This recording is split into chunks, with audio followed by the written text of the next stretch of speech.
I'm a postdoc here in the School of ITEE. I'm working on a project that looks at how we design technology to assist people who are living with dementia. And part of what we're doing in that project involves developing a system which is meant to be like a smart type system that uses people's language to populate, amongst other things, a knowledge graph.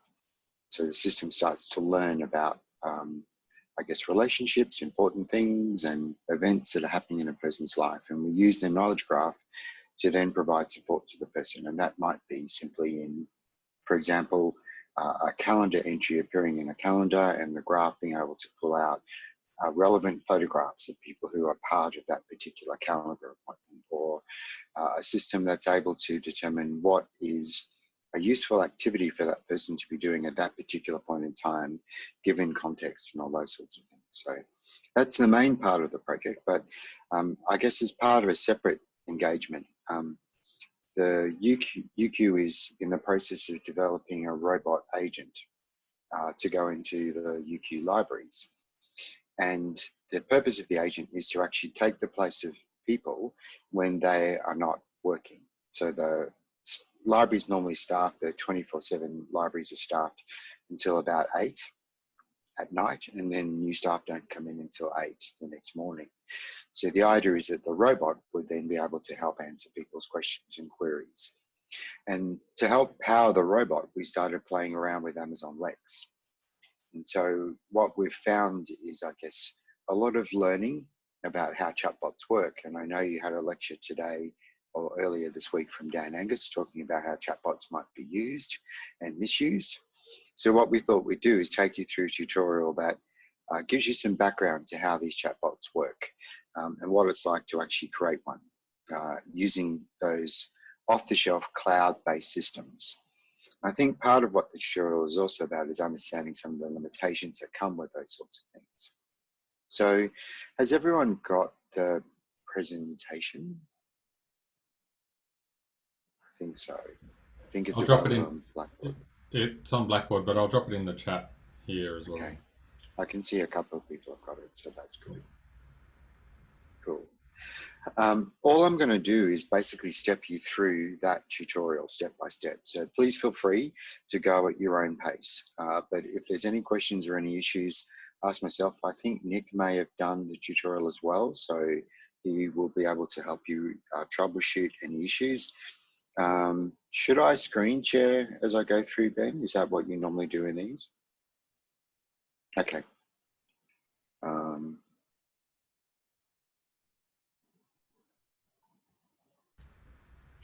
And so just before we kick off, double checking, has everybody received, we've just had a few more people join in since Pete started.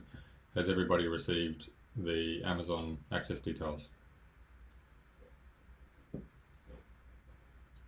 If not, just put a no into the chat and we can follow up. Yeah, I can try and sort it out for you. Okay, so is my screen sharing? I normally get a green rectangle around it, but I can't see anything. Yep, it is? Yeah. All right, cool. I won't go to presentation mode, I'll just talk through this. So as I said, the aim of the tutorial is just to give you some background as to what it's like to create these sorts of chatbots. But really more than anything else, it's to give you an understanding of some of the limitations and what's required to make these chatbots really functional. Now we're using Lex, just as I said, because we've got experience in using Amazon Lex for the library robot. But we're not trying to say this is the best system. You certainly should look around at different other systems that might exist and probably find one that might suit you best.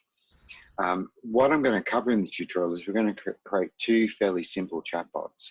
The first one is pretty much the same as an existing tutorial that exists in Amazon. But what happens in that tutorial is that they pretty much create everything for you and you just create a template. But we're going to do it from scratch because I think that's going to help you understand some of the basic concepts. Then we're going to make a chatbot that's a little bit more complex. And it's one aspect of the library robot that we're developing, which is helping people find things.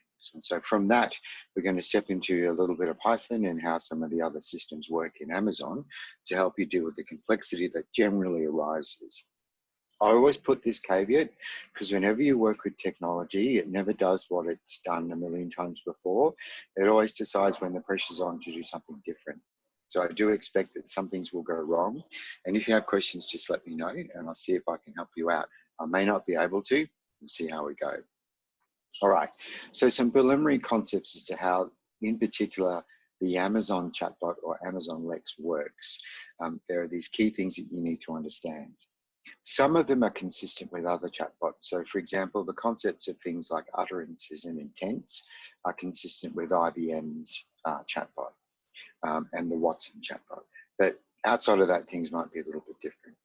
But let's just kind of run through this. So Lex has built into it the ability to transcribe speech to text. So that already happens, which is why it's such a useful thing.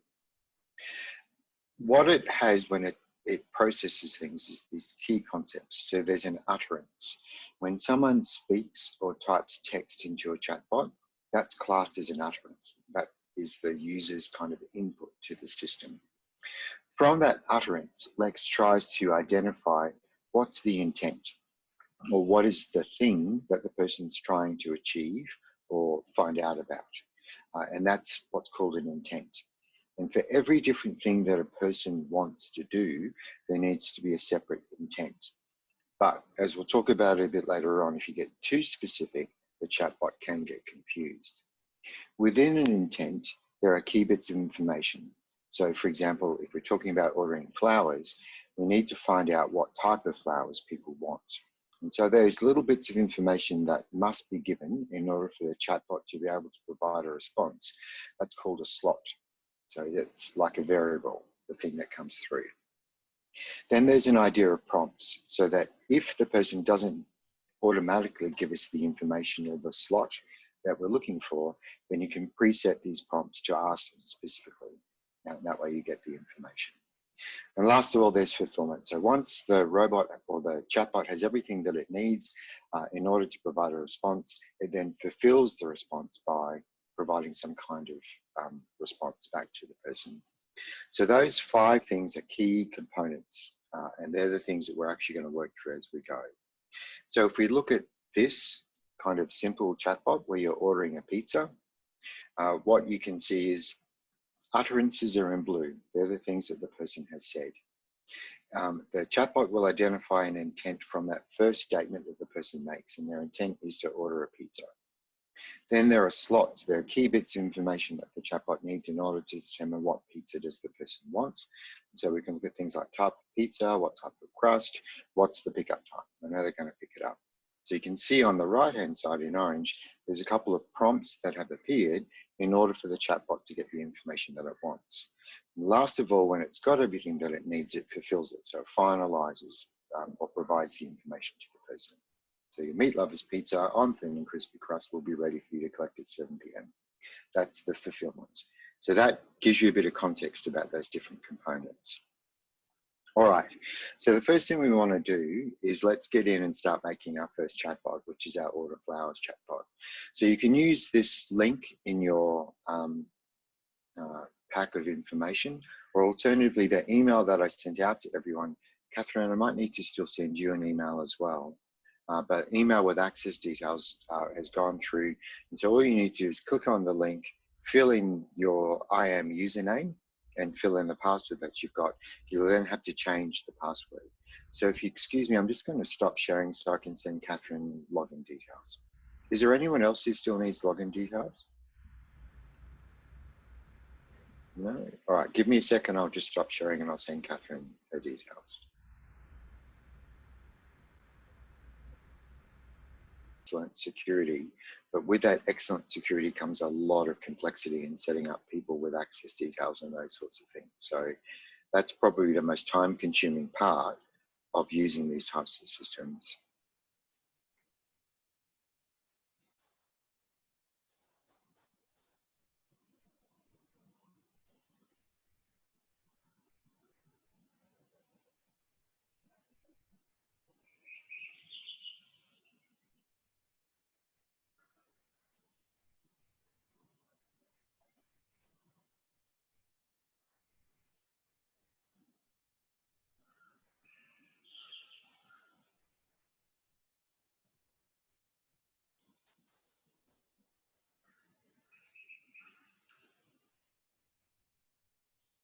So, Catherine, I've just sent that through to you on your UQ email address.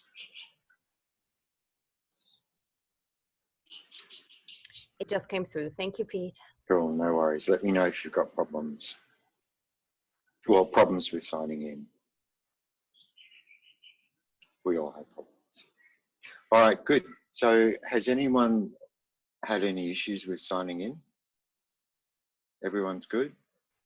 All right, cool. So the first thing you need to do in the top right-hand corner, you'll see that there's a region specified. And so here, when I first went in, it said Ohio. So just change that to Sydney.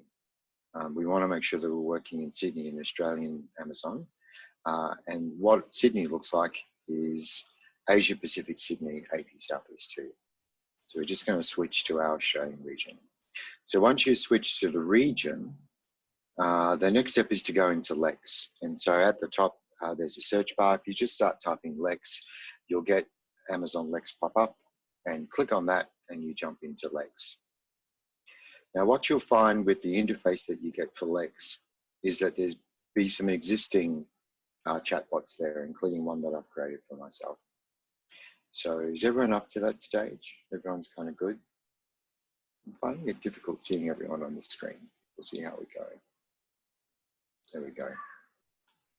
All right, the first thing you want to do is click Create, this blue button at the top left, so that you can then create your first chatbot. All right. Now, we could use the order flowers sample, but as I said, we're going to create it for ourselves. So what you want to click on here is Custom Bot. But you can see here that it's giving you that information which I gave you before. So what's an intent, what's an utterance, what's a slot, what's a prompt, and what's the fulfillment. So it does kind of take you through that sort of thing. So you're creating a custom bot. Once you create your custom bot, you'll get some options that you need to fill in. And this is going to be important all the way through for your assessments.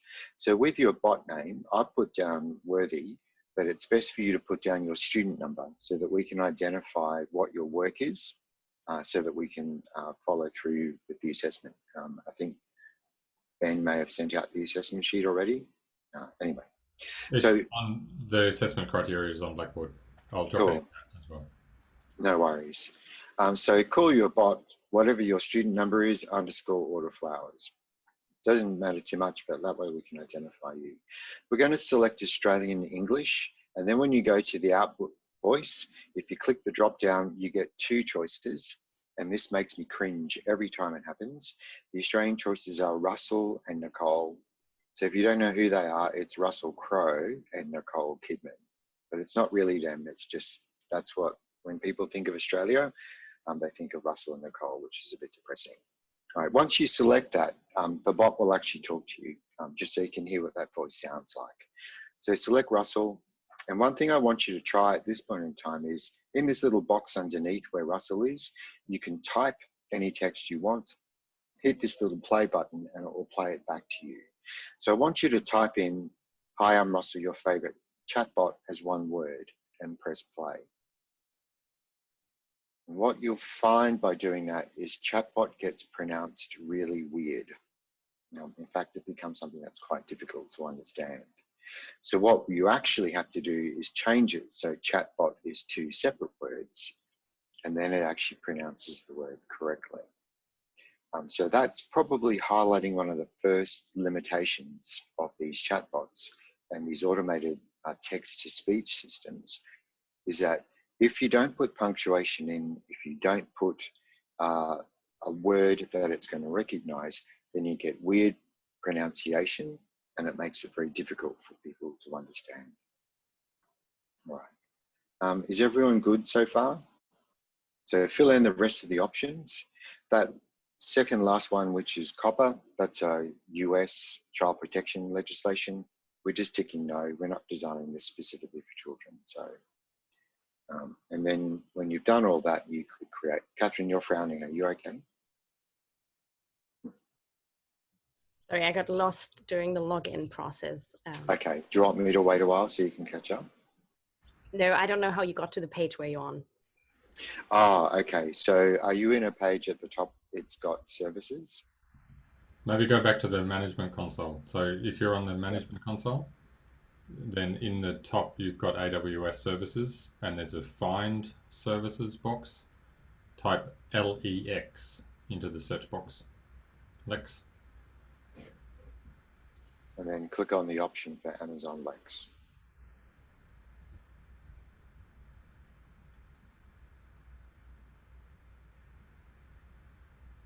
Is that good? Then click the blue button, create. Cool, great. Oh, sorry, one more point. People are noticing we can't use numbers in the name. So use your family name and we'll work out who's who.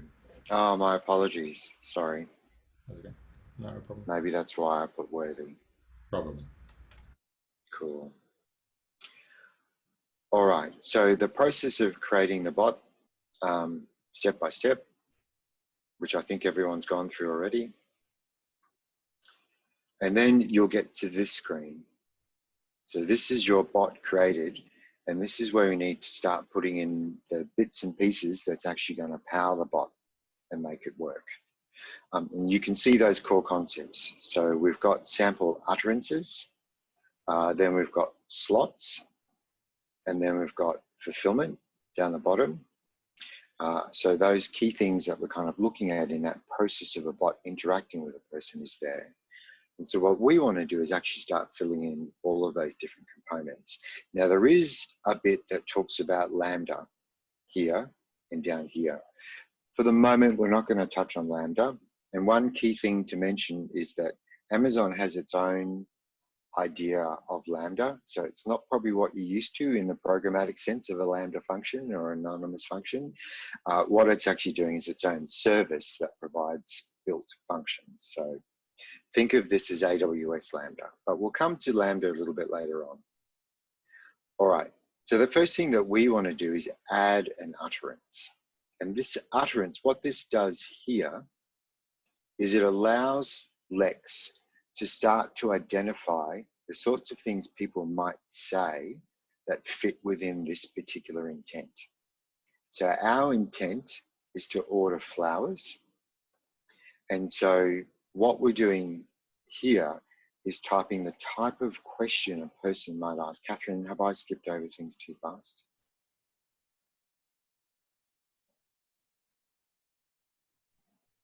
Have you got the pack? The slides? Yeah, I just got these. Yeah, if you follow the slides through, because I'm... Oh, yeah, I'll be fine. All right, cool, no worries. So the first thing we want to do is we just want to type in a sample utterance, the sort of thing a person might ask if they're wanting to order flowers. So in that field, type, I want to order flowers, and then click the blue plus next to it. So what it's doing is it's storing that. Cool, so hopefully everyone's good with that. Now, the reason that you can add more than one utterance is that people ask questions many different ways. And so what Lex does is if you put a range of different ways people might ask this question, it's able to derive from other things people say and work out that it fits within this intent. But we're going to play with that a little bit later. So let's not worry about it too much. Let's just leave it with our one sample utterance. That's I want to order flowers. Then the next thing that we want to do is actually start filling in the key bits of information that we want people to give us in order for us to get their order for flowers. And that's those slots. So what you're going to do in this is in this section where it says slots, we're going to type a name for it. We're going to call it order date. So what's the day that they want to pick up their flowers? And then if you go into the slot type, there are some slots that are predefined for it. So we don't have to say, this is the type of information that goes into that slot.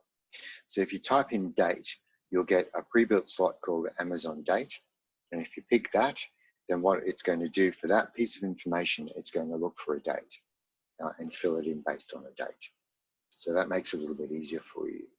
In your prompt, you can fill in something that helps people give you that date. What sort of prompt would the bot give a person? So I put down in this example, what date do you want your flowers? So if the person doesn't naturally give us that, then the bot will actually prompt for that specific piece of information. All right, is that all good with everyone so far? Sorry, the last thing you do is click this blue button, and that then adds your date. Then you want to do exactly the same thing, but this time we want the pickup time.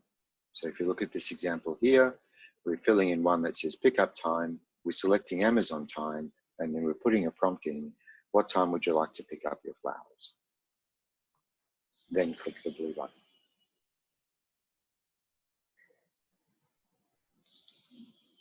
Not sure whether people are keeping up or whether that's, I'm going too slow.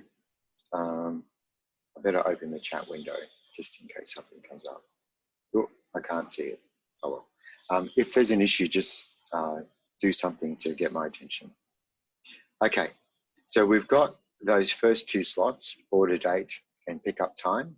But the next thing we want to do in this process is actually get what flowers do people want? There we go. And for that, we're actually going to create what's called a custom slot because Amazon doesn't have a built-in slot for different flower types. So what we're going to do with this is on the left-hand side of your screen, and you can see it's a bit grayed out on mine, there's slot types.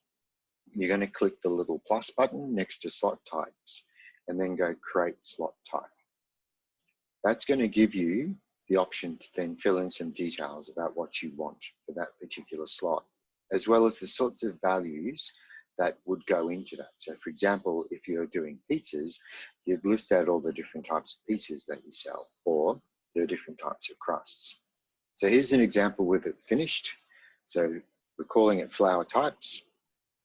We've got, oh, sorry, you might need to put in front of flower types your name. Otherwise, because we're all working in the same space, it won't let you create exactly the same name of slot because we can reuse slots between bots. So you just put your name in front of flower types, put a description, leave this as expand values, and then you can start adding values of different types of flowers. So I've typed in roses, click the plus. Put in maybe 3 or 4 different types of flowers. And when you've done that, you just click on add slot to intent. So what that's doing is it's saying, in this intent, we're going to use this type of information, and we'll be looking for this type of information. So what you should get is this appearing on your screen. It'll say slot 3, it'll have your flower type, and then a blank space for a prompt.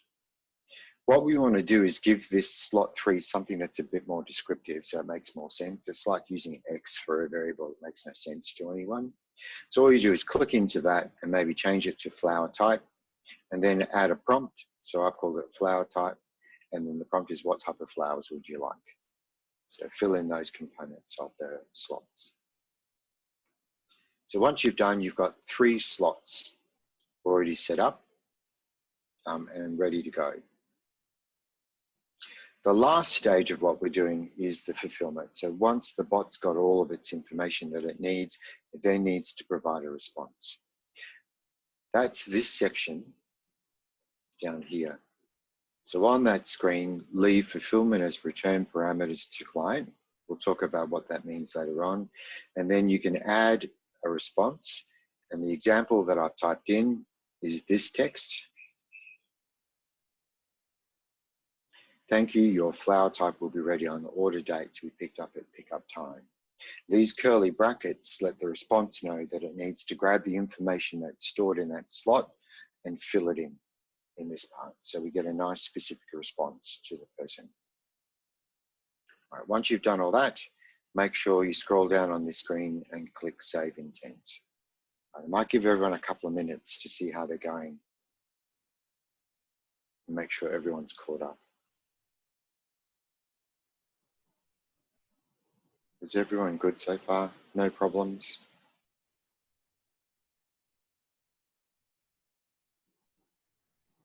Cool.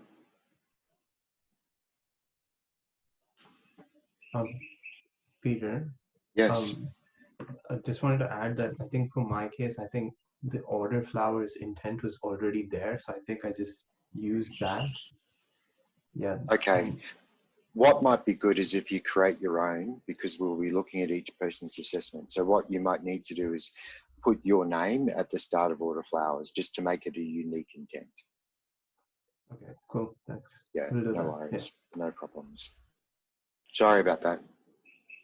I keep forgetting that all these intents and slots are reusable across different bots. So for the assessment, we'll be looking to see that your bot is using your own slots and intents, and if you use the default, then you won't go so well in the assessment.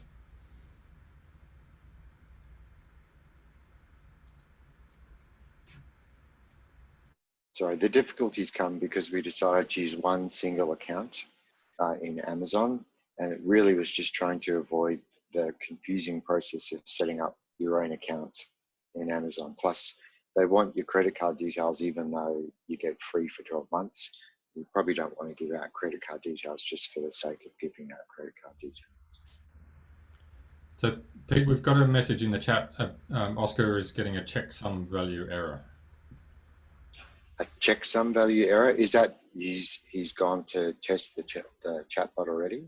Oh, maybe. Oscar, how did you get to that error message? Sorry, I can't see the chat while screen sharing. Oh, wait. No, I can't see the chat while screen sharing. Oh, there it is. Got it.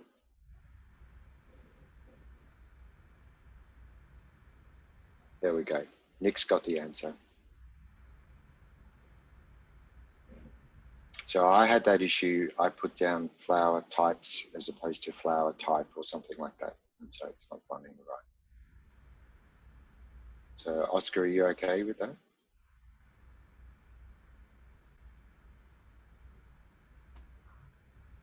Cool. Just give everyone a couple of minutes to catch up.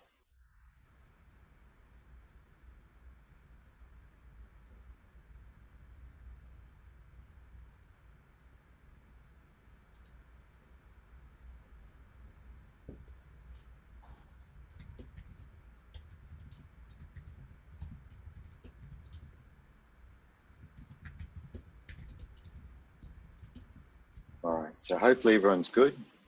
The next thing we need to do is we actually want to build the bot. And so once you make sure you've saved the intent, then in the top right of your screen, there's a button called Build. You just want to click on that, you get this, and you click Build, and then you have to wait a little while until it finishes building. It does say at some point in time you can do an express test, but it's better to wait till the bot finishes building. You'll see a little loading circular icon thing appear in Build. But once it's done, you'll get a message up that says success, your bot has been built. And then wait until this appears in your screen, ready build complete.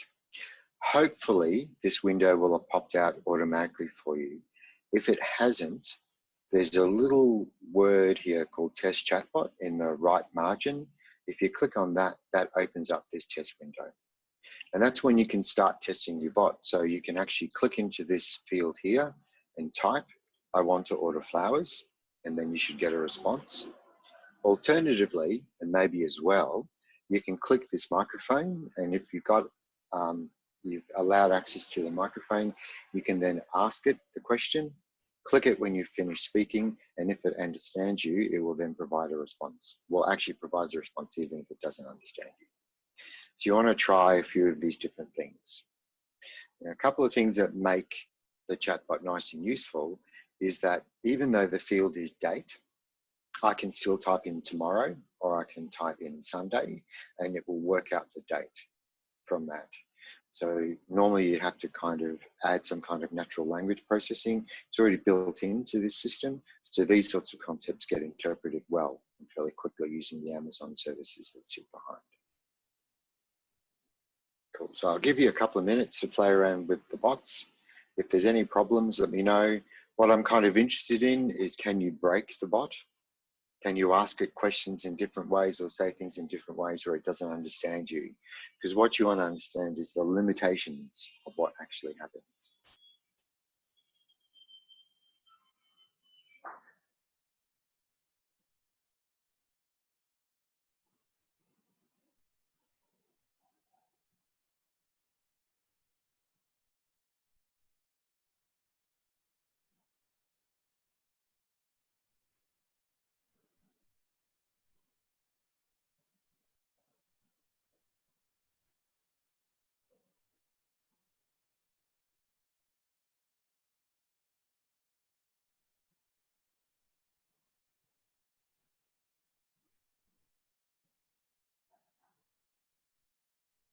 Is everyone good?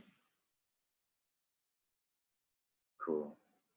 So if you've got the chance and feel like chatting, and if you're kind of still at that stage, what sort of things broke the bot?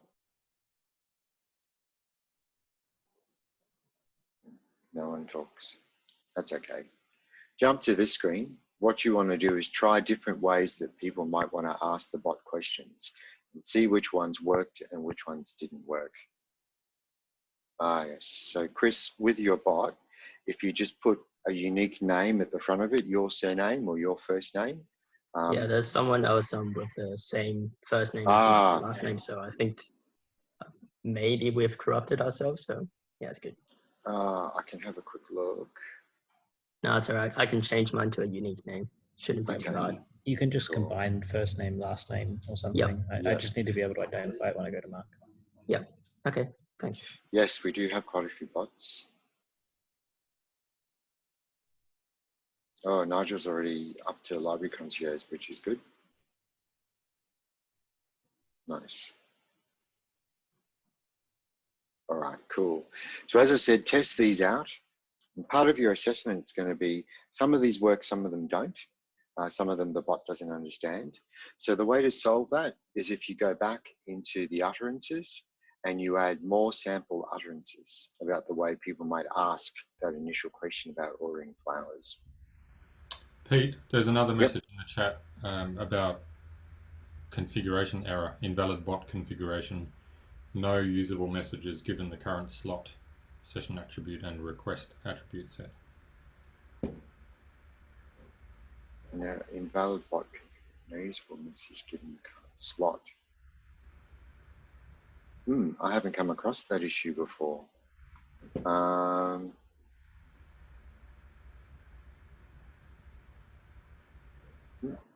I can do a quick Google and see what it means.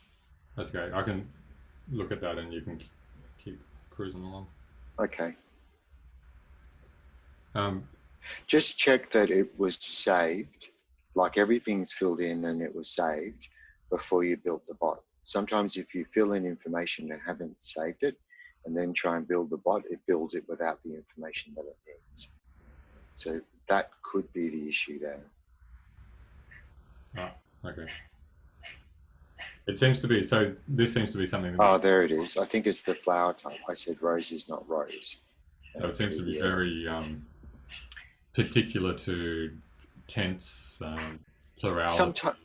Sometimes it is, sometimes it isn't. I guess it depends upon what's built in behind the system.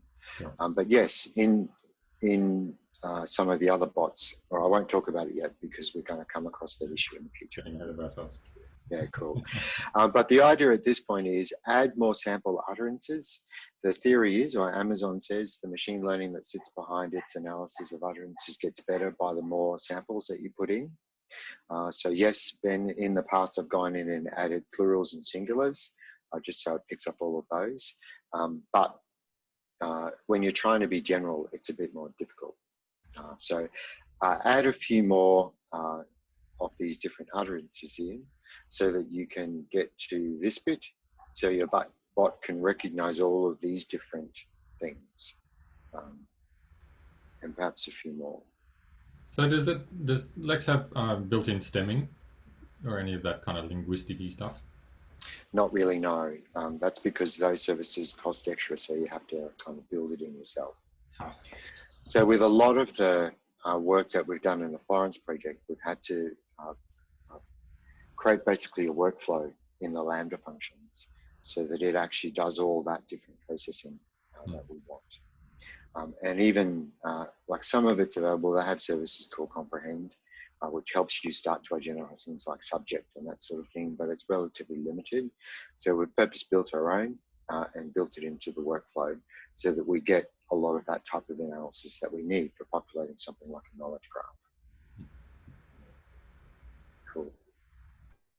All right, so I'm hoping everyone's kind of finished the order Flowers bot and got it vaguely working. It may still have issues, but that's part of the problem with using these sorts of services is that they're not always super flexible.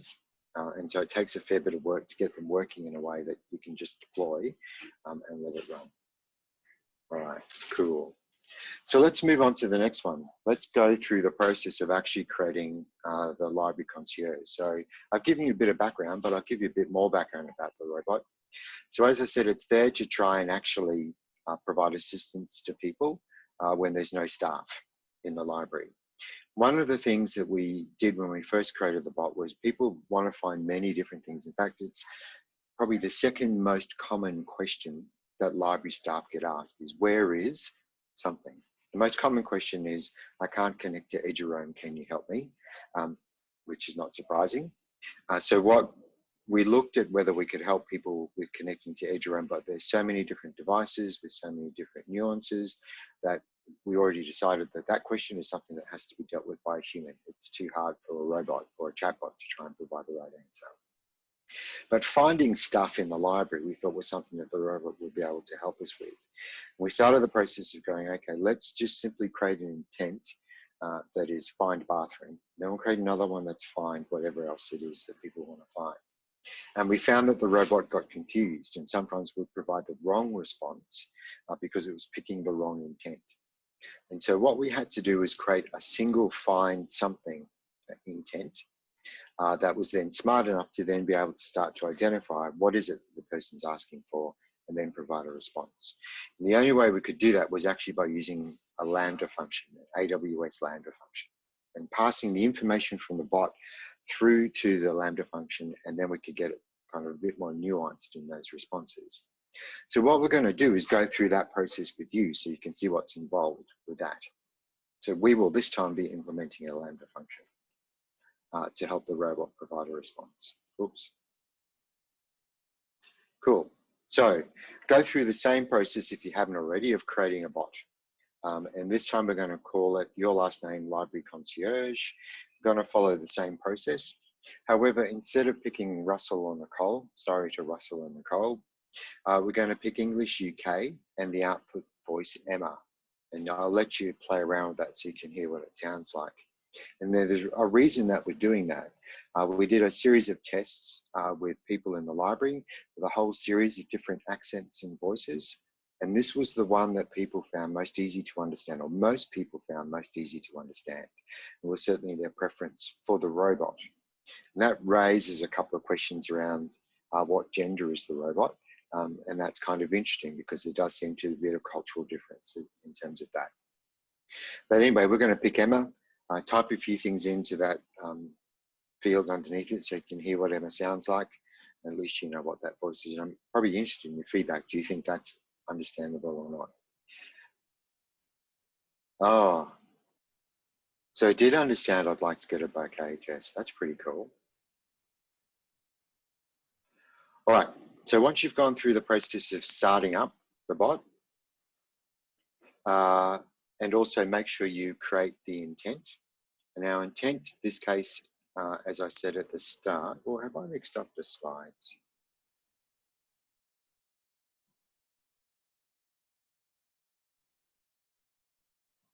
Oh yeah, sorry. I'm just assuming that you'll be able to go through this process.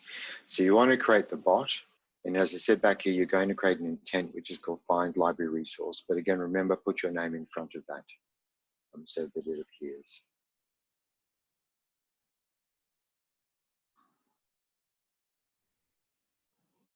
Yeah, cool. Sorry, just checking my slides.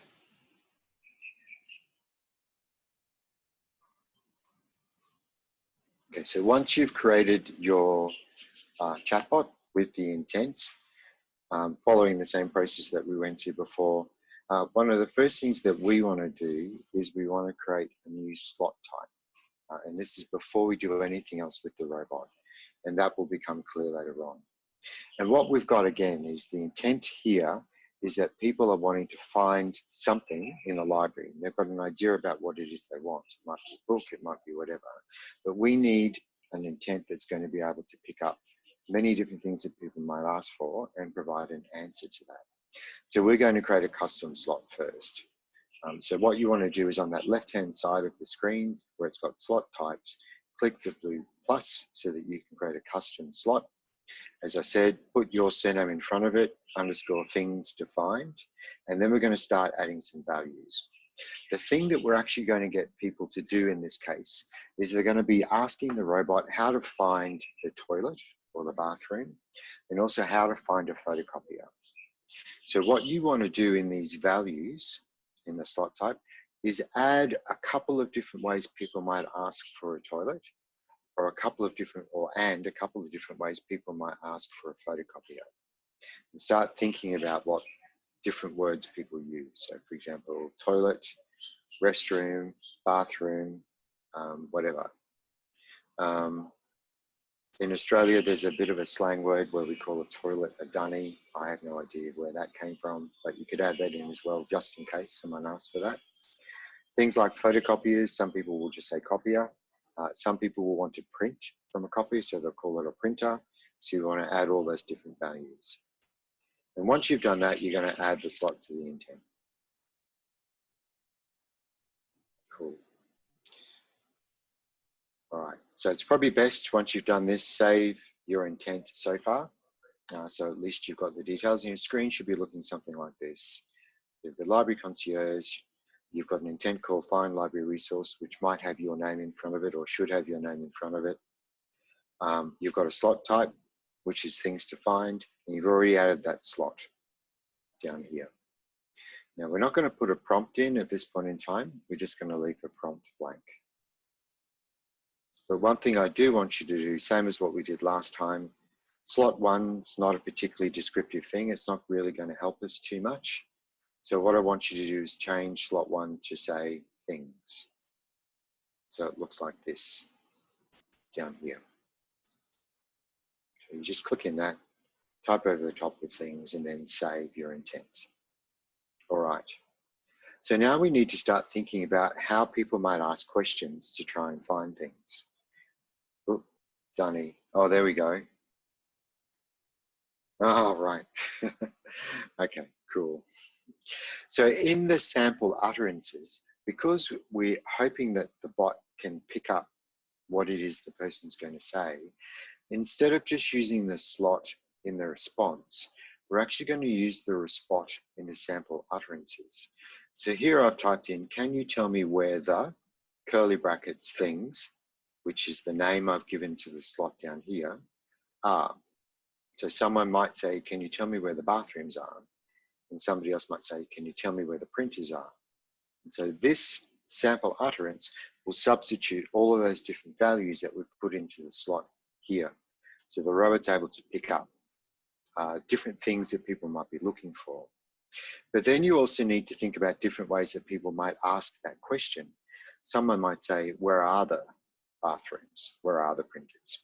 Someone else might say, I'm trying to find the. So we want to add in a few of these different utterances and just use these 3 for the moment. So the chatbot can identify different ways that people might ask and then determine that it's this intent, find library resource, that it should use to respond. So we needed to create our slots before we could create our utterances, so we could use the slot in the utterance and it can substitute that through. All right, everyone good? Just going to do a quick check. Nice. So people seem to be going all right with some things. Cool. Great. So once you've added those utterances, save your intent again, just to be sure that it's all saved as you go. Now we're at that stage where we've got the utterances sorted out. We've got the slot where we're trying to find out what people want. And then we're just going to test our bot. So what you want to do is in the response, down the bottom, click Add Response, and use this as your response. Things are to your right past the stairs. And we're using, again, our slot at that point. Then I want you to save your intent, build the bot, and then test the bot and ask it a couple of questions, just so we can be sure that the bot's kind of working. And it's also picking up the words that you put into that things slot when you created that custom slot. Then also see if you can break it. It should be fairly easy to break this one.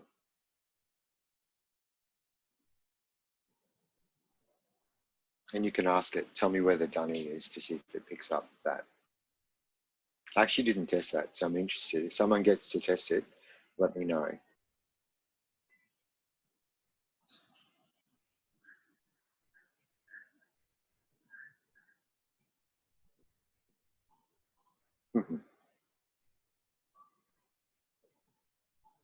It's funny, Jess, it comes from a British dialect, Dunniken, or Dunnikin. I lived in Scotland for a year, and in a particular area, when someone wanted to say, I don't know, they would say Dunniken. So I don't know if that has some kind of thing or relationship to that. Right, so hopefully everyone's had a chance to test their bot. Has anyone got it working? I think some people have already built, so they're probably up at that stage. Has everyone been able to get the bot working and providing a response? Anyone not? I haven't yet gotten to that page. So. Okay. Do you want me to wait a little while for you? I'll wait for a while. Yeah, that would be good, I think. No worries. Are you having any issues, or are you okay just keeping up? I think I just need to, I think it just finished building, so I just need to try a few responses. Yeah, just sometimes it doesn't like punctuation. Certainly when you put it into the utterances, don't put punctuation up there.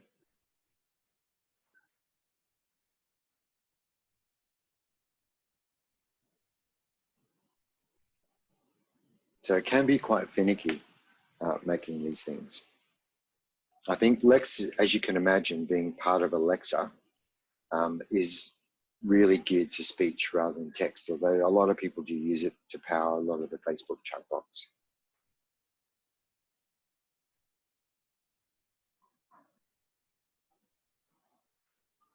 All right, so we're going to do something a little bit different. Hopefully everyone's okay.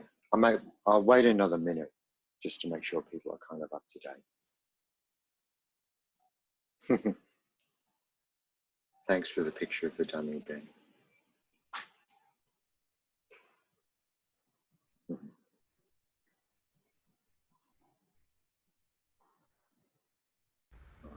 We used to have a nice picture book of Aussie dunnies. Oh. Classic. It's like it was printed in the 70s. Oh wow! There were still more of these things around. It was an Australian cultural relic. That book was fabulous. Someone had hopefully just from the outside, not kind of looking in. Some of them had the doors open. Yeah. Peter, what would a bot break like? What do you mean? Sorry. Well, I just mean, is there like you said to try and break? Oh, so sorry. That's me saying the wrong words. What you want to do is get a response where it says it can't understand you. Oh, okay. Yeah, were you able to do that? Okay. No, I didn't manage to get that. Okay. So you could try. What's the phrase? Did you use those 3 utterances? The sample ones? Yeah, the ones that you had on the slides, I used that. Try trying something like an error, invalid bot configuration. Okay. That was that same issue that we had in the past, wasn't it? So sorry, try asking the bot, I need the bathroom, and see what kind of response you get. It may still pick that up though. Did it respond to that? Yeah, it managed to say the bathroom is to your right. Okay. Says. Try and say, what's in it? Did you put restroom in? Yeah, I did. Did you put ladies' room? No. Try that. Or try another one, water closet. I think that's a really old form of that. So say okay. I need the water closet and see what it says. Okay. Jess, I think we had that one before. Just again, check that things were saved correctly. And you might need to refresh the page and just see if anything's missing. Okay. Oh, was that the roses rose thing? I found The a earlier different issue. bug was from that roses rose. Okay.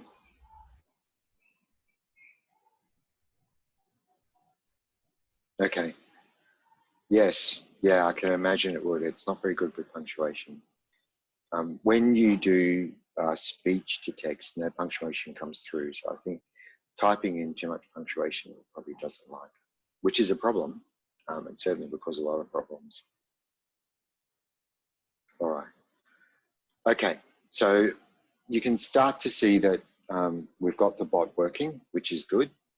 But now we want it to be able to respond differently because not everything is going to be down to the right. So the bathroom might be in a different, added joke earlier. No, don't do that. All right. So what we want to do is we're going to use a Lambda function to help us be a bit smarter with the way it provides responses. And so up at the top of your page, you want to go, there's a blue, it was blue on my screen, I'm not sure if it's blue on yours. There's this little drop down that says services. If you click on that, type in Lambda, we're going to go to Lambda. And we're going to create our first Lambda function. So what you'll find is a screen that looks like this, but probably has a lot more stuff on it. Let's have a quick look at Lambda.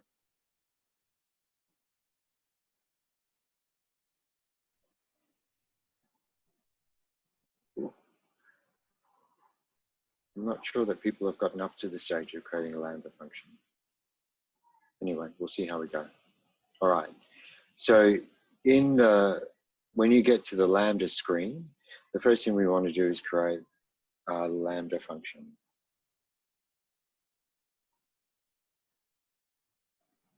What's that link to? Oh,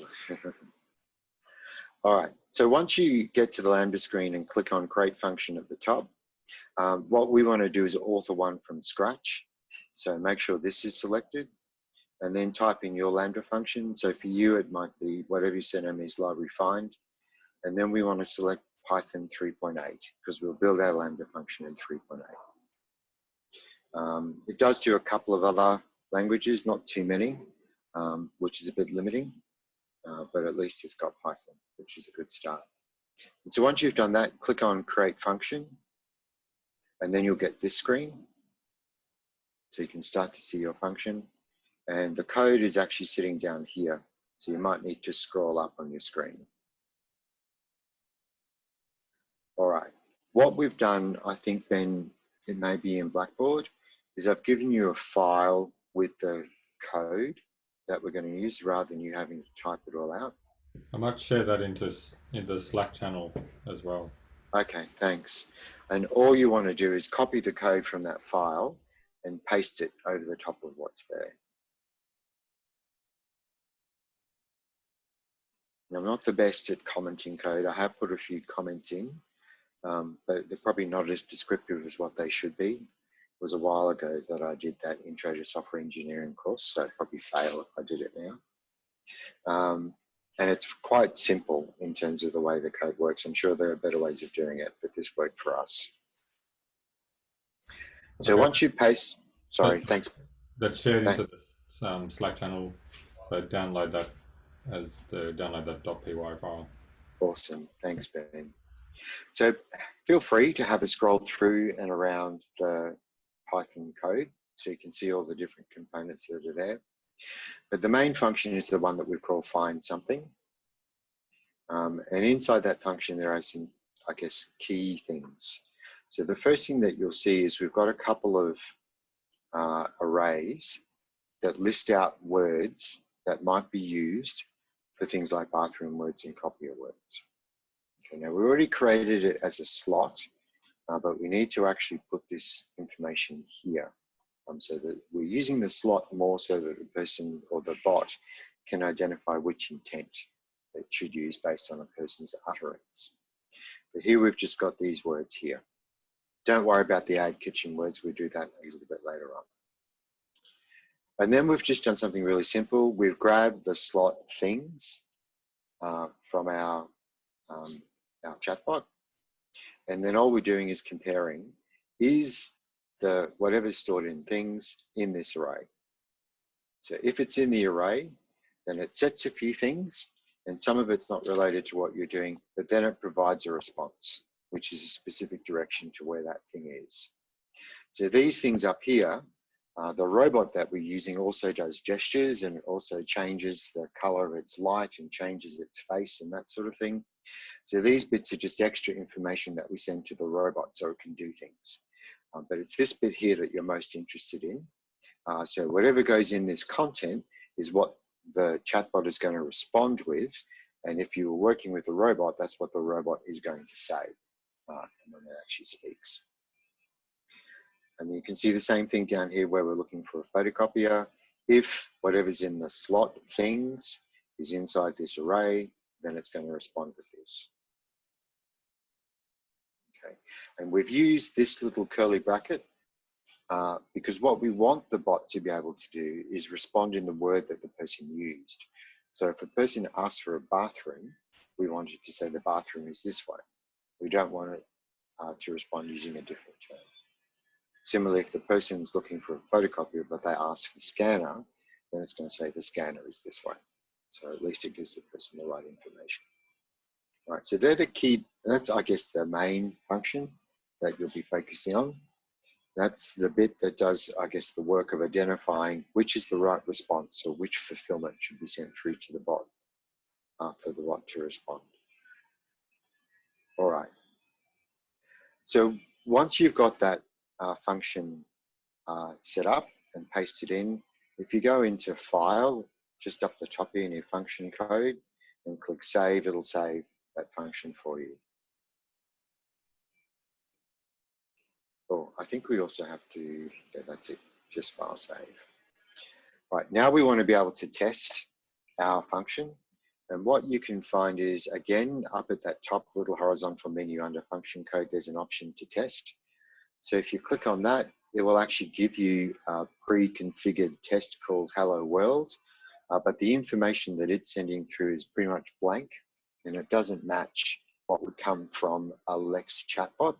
So again, you've got another file, which I've sent through this JSON format. And so you can use this JSON format, just paste it over the top of what's in this particular test, and then we can actually run our test and get it to check. If you wanted to change things, then it's down here, the main bit, the slots, things, you can change that to a different word and see what kind of response you get from the test that you're running. All right. I haven't seen any questions in chat. I hope everyone's going all right. Sorry, I did miss the point. Once you've got the function created back here, I did forget to say that what you'll see is this deploy button will appear once something new's been added to it.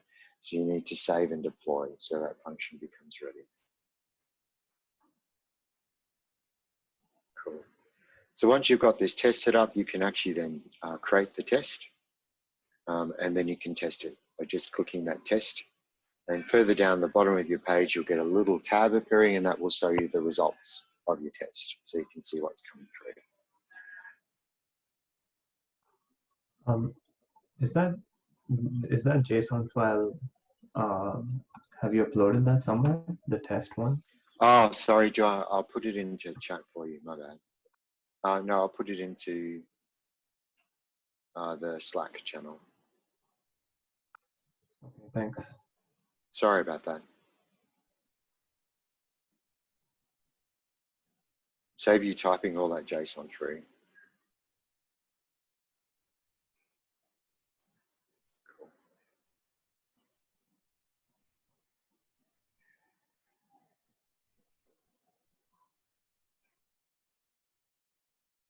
Okay. Has everyone been able to test?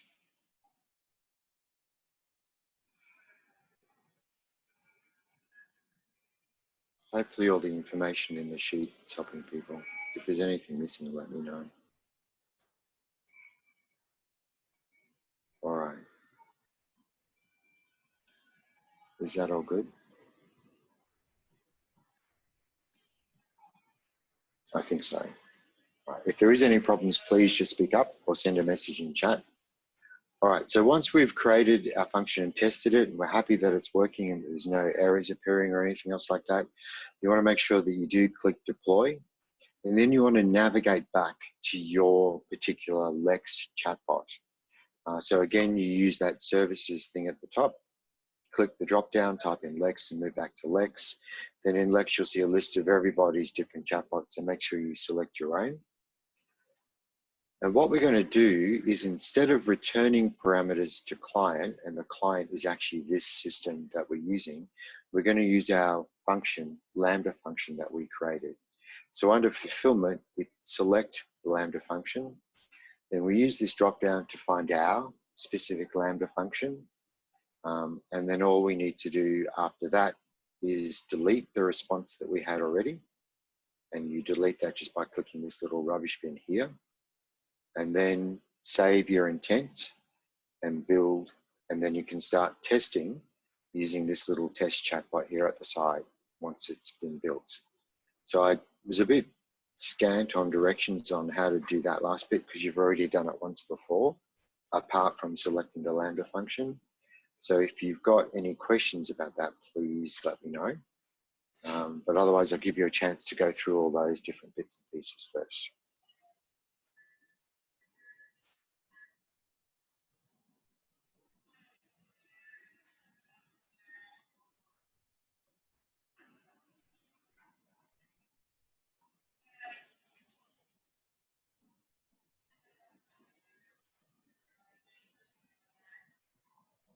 Some of the other things that are in that Python code, just while you're working, I'll just chat.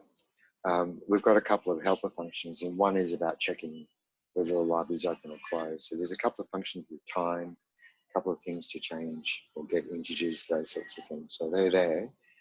If you were minded to play around a little bit more with your chatbot to try and make it do different things, please feel free. But you do have access to all the other chatbots that are there. Please don't change any of the ones that are already there. Just play in your own space so nothing else breaks. And please don't sabotage the robot, and don't make it say bad things, because I'll get into a lot of trouble if you do that. Pete, that's like saying to a 6-year-old, don't touch the hot stove. I know. Don't eat the lolly on the desk. But anyway, I should go in and change permissions, but I'm too lazy.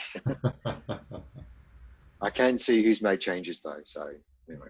Yeah, and people have only got 2 days to make changes. So yeah, that's right. And then we'll shut it down. All right, so what I want you to do is test the chatbot. Is everyone okay with testing the chatbot? Has anyone got to that point? Every time I ask a question to my bot, it just says an error has occurred, invalid Lambda response. Ooh. Let me just quickly go check something.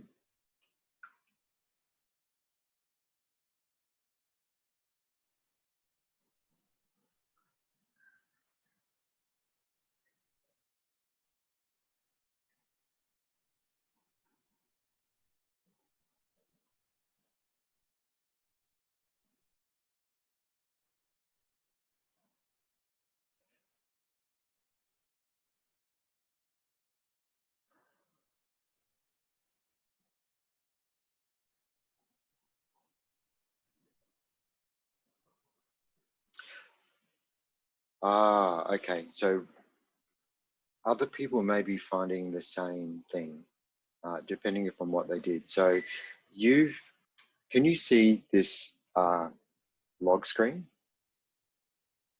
on the view? Ben, can you see the log, or do you just see my presentation? We can just see your presentation. Okay, cool. Let me just quickly change that. So I'll stop share.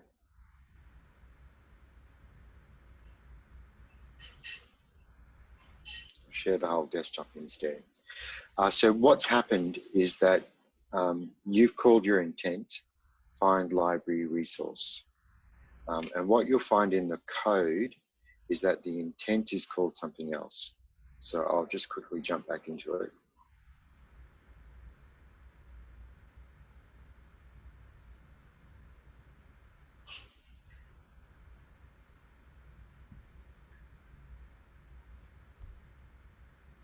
Okay. So one of the things that it does, if I go full screen, is it's actually looking for an intent called find library resource.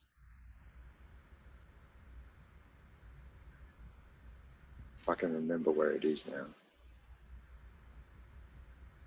Yeah, so here at line 146, it's saying if intent name is equal to find library resource, then it does something. So for you, you might need to add into here exactly what your intent is called. Okay. Yeah, so that's at line 146 of the Python code.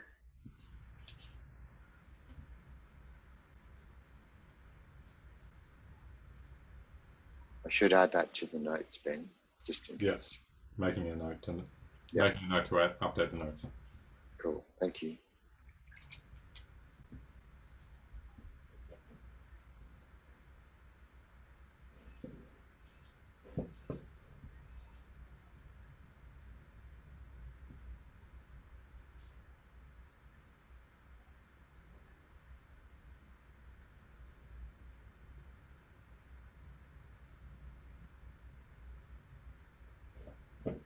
All right, so a few people have got their bots ready.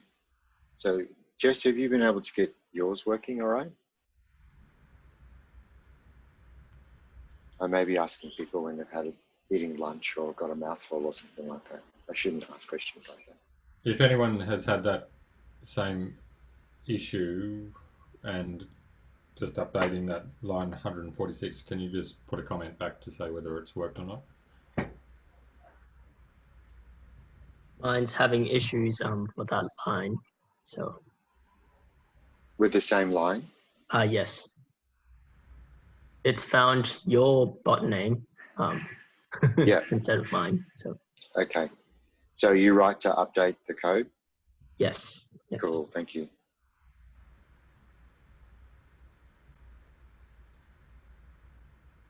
I was trying to make it easy, but neglected that step.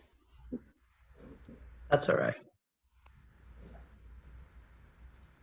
So hopefully people are getting it built. This is where we're actually going to add a bit of a challenge for you. So when you're testing your bot, start using words that, for example, in the bathroom, I think we use just toilet and bathroom.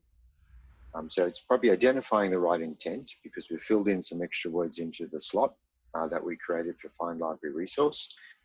But this Lambda function may not recognize words outside of the ones that we've created. And in fact, if you were to ask it for the water closet, you're probably going to get some kind of response that says, I don't know how to find that thing. And our code has that default response built in. So what you want to do, and this is part of your challenge, is you want to expand the words that the bot's looking for to cover all of the different words people might use to refer to a bathroom or a toilet. And same thing with the photocopier. So these are the extra tasks. So here, so add to the bot different words that people might use. And as I said, people sometimes refer to printer as opposed to photocopier. Some people will ask for a restroom as opposed to a bathroom or a washroom or a dunny or whatever it happens to be. So you need to add that to your bot so that it can respond to extra words for both of those things. And then the next thing we want you to do is add extra kind of thing that it's going to find for people, and that is the kitchen. So apart from the photocopiers and the printers, based on our research, finding a microwave or a kitchen or hot water is the next thing that people want in the library, which is, I think it's just acknowledging that the library is more than just a library to people. So that's what they use it for. And so what we want you to do is add in the ability for the bot to be able to provide directions for someone to find the kitchen. And so that requires more than just simply changing the Python code, but requires you to go back and start looking at how does the slot work, what's in the slot, as well as the Python code. And without giving away too much, it's more than just simply changing the two arrays of words. You need to add in a new array and a new if statement so that if it picks up that words, it provides the directions to the kitchen. So that's your challenge.